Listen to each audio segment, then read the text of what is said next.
Мен Камалиденова Батима Мұқажанқызы, Замандастар Құрдастар ансамблінің мүшесімін.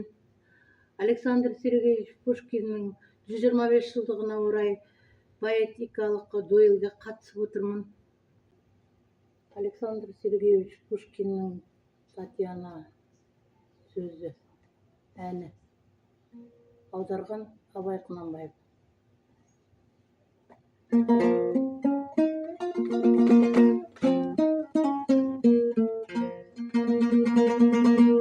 Тәңір қосқан жар едің сен, жарыта алмай кетіп ең. Ол кезімде бал едім мен, аямасқа бекіп ең. Талақ етіп бұл ғаламды,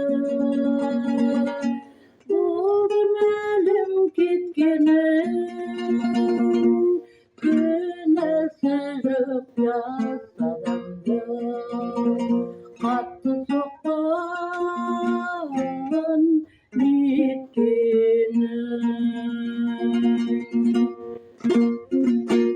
Ел жүрген жас емеспен, еппен айтсаң жұбатып,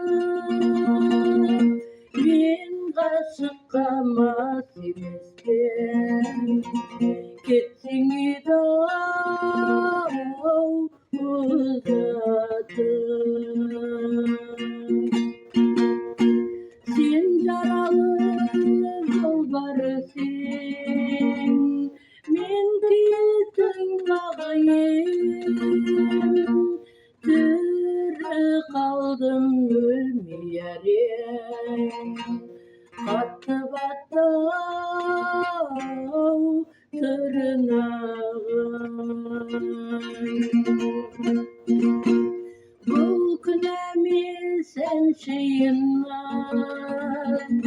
сағынамын айтамын,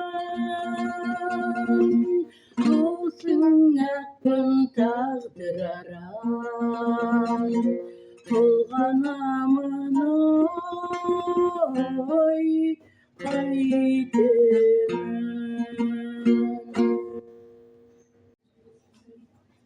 Осы поэтикалық дуэльді Нұраш Мұқажановнаға жолдаймын.